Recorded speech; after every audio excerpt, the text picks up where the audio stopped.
नमस्कार, news foundation देख रहे हैं। मैं हूं आपके साथ वंदना। बिहार की सियासत इन दिनों गरमाई हुई है।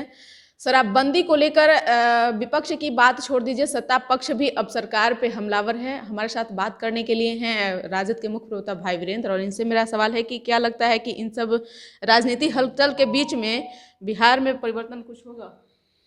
देखिए, परिवर्तन समय की मांग है और राजनीति में न कोई दोस्त होता है न कोई दुश्मन परमानेंट होता है। इसलिए राजनीति की संभावनाएं बनी रहती है और ऑप्शन खुला रहता है।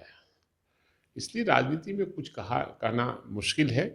कब क्या होगा नहीं होगा ये मैं नहीं जानता, लोग भी नहीं जानते।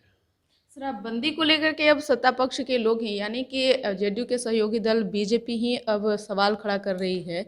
क्या लगता है कि जिस तरह से नीतीश कुमार आए दिन उन पे संकट जो है, क्या राजद उनके साथ देगी? और देखिए, सबसे विडम्बना है कि माननीय मुख्यमंत्री जी हमेशा शराब शराब शराब शराब पर बात करते हैं। बिहार में समाज सुधारने की जिम्मा 16 साल से क्या कर रहे थे?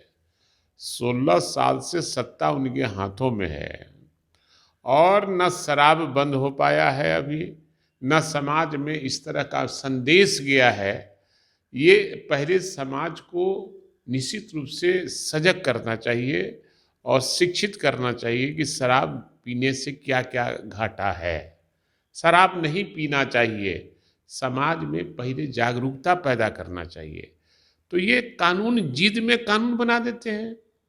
हम लोग भी कानून के पक्षधर थे और हैं कानून के, लेकिन इसके पक्षधर हैं कि जनता को पहले तैयार करना होगा और शिक्षित करना पड़ेगा, उस दिशा में सोचने के लिए मजबूर कराना पड़ेगा।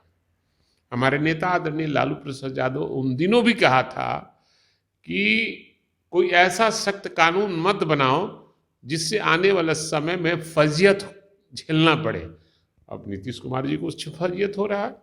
शराब कागज पर बंद है और पूरे धड़ल्ले से इनके पदाधिकारी, इनके रसूखदार नेता शराब माफियाओं से मिले हुए हैं और दूसरे प्रदेशों से खेप पर खेप आ रहा है। आखिर आपके प्रदेश में जब प्रवेश कर रहा है, बॉर्डर पर आपके पदाधिकारी हैं, आखिर वो बॉर्डर से कैसे प्रवेश बिहार में कर जा रहा है? ये सोचने की चीज है। तो कहीं ना कहीं आपके आजू बाजू बैठने वाले जो लोग हैं, जो पदाधिकारी हैं, वो आपके गलत काम कराते हैं और वही लोग शराब के खेप पर खेप ला रहे हैं।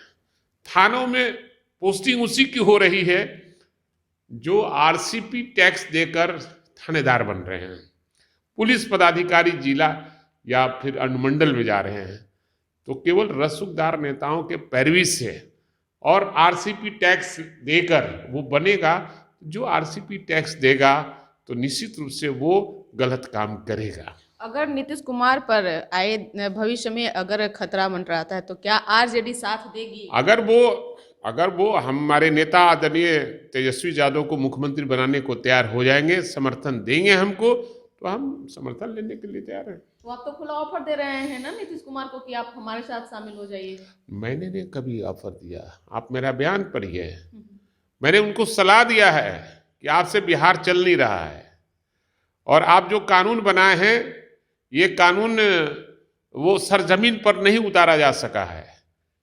अगर आप चाहते हैं कि बिहार बेहतरी तरीके से चले, बेरोजगारों को रोजगार मिले और बिहार के लोग सुख चैन की नींद सोएं, तो तेजस्वी प्रसाद यादव को आप मुख्यमंत्री पद छोड़िए और आने दीजिए। मैंने ये कहा है, न कि मैंने कहा है कि ऑफर दिया है कि आप मेरे साथ मिलकर काम कीजिए। मैंने ये कहा है कि आपसे बिहार संभल नहीं रहा है, इसलिए क्यों आप थेथराई कर रहे हैं? मुख्यमंत्री पद ही केवल चाहिए आपको, बिहार की जनता जहन्नुम में जाए, इसलिए मैंने ये कहा है। शराबबंदी को लेकर के आपने अविश्वास पत्र जो है वो बजट सत्र में लाने वाले हैं, नहीं, लेकिन नीरज कुमार प्रवक्ता जो हैं जदयू के, वो कह रहे हैं कि जब कानून बनाया गया था तो उस वक्त सभी लोग की सहमति थी। नहीं, सबसे बड़ी चीज है, उस समय हमारे नेता आदरणीय लालू प्रसाद यादव ने कहा था कि कानून को ऐसा मत बनाओ कि जिससे फिर आपको परिवर्तन करना पड़े। और सोच विचार कर जनता के हित में ये काम करना होगा।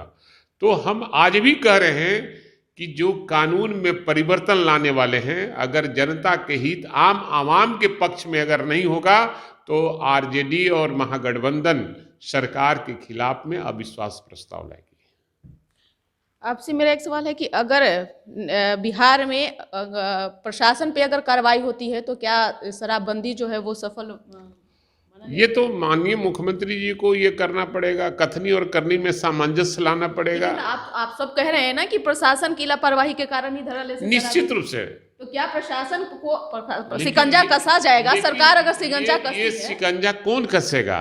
आरसीपी टैक्स लेने वाला लोग शिकंजा कसेगा? ये लोग अपने लोगों को पर शिकंजा नहीं कसता है।